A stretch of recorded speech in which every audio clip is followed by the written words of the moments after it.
Les amis, bonjour. La littérature offre sur un même thème des variations infinies. Ainsi en est-il de celui de l'enfance.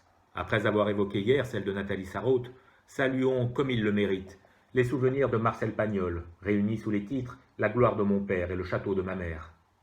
Est-il encore besoin de raconter l'histoire heureuse d'une famille aimante et unie, du père instituteur, hussard de la République, du petit frère, Paul, dernier chevrier de Virgile, de la haute figure d'Augustine, la mère tant aimée du jeune Marcel, et de celle, inoubliable entre toutes, de l'ami Lily des Bellons, paysan, fils des collines et des garrigues de Genêt, de Bruyères et de Thym, dont il révélera au jeune Pagnol les secrets et la force d'âme pour qui sait les respecter.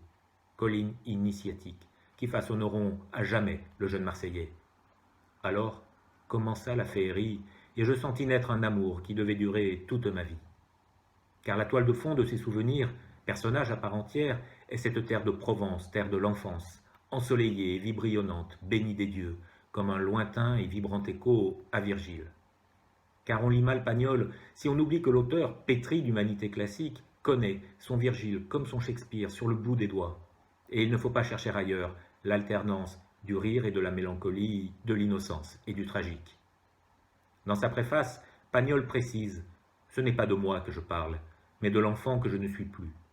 Il se fait alors mémorialiste d'un autre lui-même pour composer, comme il le dit, une petite chanson de piété filiale. Et ça n'est pas la moindre réussite de l'auteur que d'avoir rendu universelle une histoire si ancrée dans un temps et un espace. Mais qui mieux que Pagnol lui-même pour évoquer ses livres?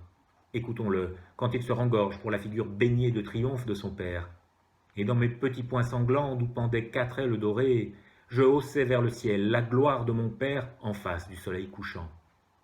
Hélas, l'enfance touche un jour à son terme. En quelques lignes, d'une prolepse d'apocalypse dont la noirceur n'a d'égal que la lumière de ses jeunes années, Pagnol pliera les Gaules d'une enfance fracassée par un destin qui emportera à jamais ses êtres les plus chers. Le temps passe, et il fait tourner la roue de la vie comme l'eau, celle des moulins. J'étais vêtu de noir, et la main du petit Paul serrait la mienne de toutes ses forces. On emportait notre mère pour toujours. Son petit frère des collines, son cher Lily, l'ami majuscule, s'en ira lui mourir sur le front lors de la Grande Guerre. En 1917, dans une noire forêt du Nord, une balle en plein front avait tranché sa jeune vie, et il était tombé sous la pluie, sur des touffes de plantes froides dont il ne savait pas les noms.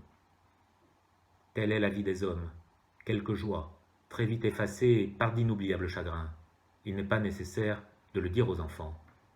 Alors ne le disons pas, et replongeons avec délice dans ces phrases simples dont Pagnol nous fait cadeau pour qu'à notre tour, nous redevenions le temps de ces pages, le petit Marcel. Alors, bonne lecture.